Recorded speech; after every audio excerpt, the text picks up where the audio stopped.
Baik, bismillahirrahmanirrahim. Assalamualaikum warahmatullahi wabarakatuh.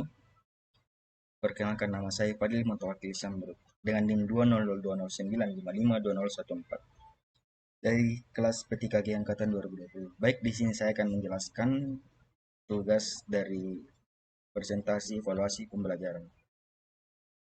Baik, pada pembahasan ini yang pertama yaitu konsep dan penerapan pengukuran penilaian tes dan evaluasi pembelajaran. Kemudian yang kedua, konsep dan penerapan penilaian atau otentik.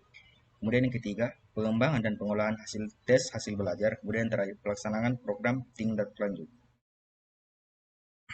Baik, pada pembahasan pertama yaitu konsep dan penerapan pengukuran, penilaian, tes, dan evaluasi pembelajaran. Terdapat A. Membedakan pengukuran, penilaian, dan evaluasi. Pengukuran, yaitu kegiatan membandingkan sesuatu dengan ukuran tertentu dan hasilnya bersifat kuantitatif. Kemudian selanjutnya, penilaian, yaitu kegiatan pengambilan keputusan untuk menentukan sesuatu dengan ukuran tertentu berdasarkan kriteria dan bersifat kualitatif. Kemudian, evaluasi, yaitu kegiatan yang meliputi pengukuran dan penilaian. Kemudian selanjutnya yaitu B, tujuan evaluasi. Untuk menghimpun bahan-bahan keterangan sebagai bukti mengenai taraf perkembangan atau kemajuan yang dialami siswa setelah mengikuti pembelajaran dalam waktu tertentu. Kemudian C, fungsi evaluasi. Selain berfungsi untuk mengukur kemajuan perkembangan siswa dan menunjang penyusunan rencana pembelajaran berikutnya serta memperbaiki pembelajaran yang ada, evaluasi berfungsi pula untuk memenuhi kebutuhan psikologis, didaktik, dan administratif.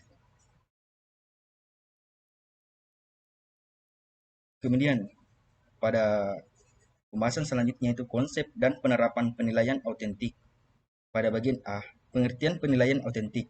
Penilaian autentik adalah bentuk penilaian yang menghendaki peserta didik menampilkan sikap, menggunakan pengetahuan dan keterampilan yang diperoleh dari pembelajaran dalam melakukan tugas pada situasi yang sesungguhnya.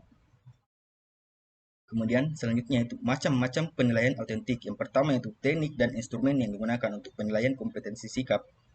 Kemudian teknik dan instrumen penilaian kompetensi keterampilan. Kemudian teknik dan instrumen penilaian kompetensi kemampuan. Kemudian pada pembahasan 3 selanjutnya itu pengembangan dan pengolahan tes hasil belajar. Pertama yaitu A. Pengembangan tes hasil belajar. Penyusunan tes hasil belajar adapun langkah-langkahnya antara lain menyusun spesifikasi tes, menulis soal, menelaah soal tes, melakukan uji coba tes, melakukan analisis butir soal, memperbaiki tes, merakit tes, melaksanakan tes, serta menafsirkan hasil tes. Kemudian selanjutnya itu pada bagian B, analisis butir soal. Analisis butir soal yaitu menganalisis butir dari taraf sukar, daya beda, fungsi distraktor. Taraf sukar menganalisis bagaimana tingkat kesukaran soal, apakah terlalu sukar atau sebaliknya, dan daya beda menganalisis apakah butir soal tersebut mempunyai kemampuan untuk membedakan antara siswa yang rajin dan yang malas belajar. Kemudian C. Perangkat soal. Pengujian validitas tes hasil belajar, pengujian tes secara rasional, pengujian validitas item tes hasil belajar, serta pengujian reliabilitas tes hasil belajar. Kemudian pada pembahasan yang terakhir yaitu pelaksanakan program tindak lanjut. Pertama pada bagian A, pengertian program remedial. Pembelajaran remedial merupakan kelanjutan dari pembelajaran biasa atau reguler di kelas.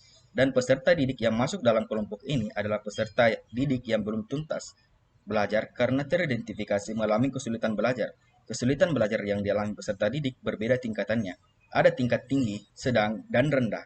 Dan tujuan pembelajaran remedial adalah membantu mengatasi kesulitan belajar peserta didik melalui perlakuan pengajaran.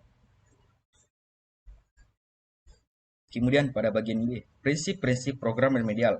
Pertama yaitu adaptif, kemudian interaktif, kemudian berbagai metode pembelajaran dan penilaian, kemudian pemberian umpan balik sesegera mungkin, kemudian terakhir berkesinambungan.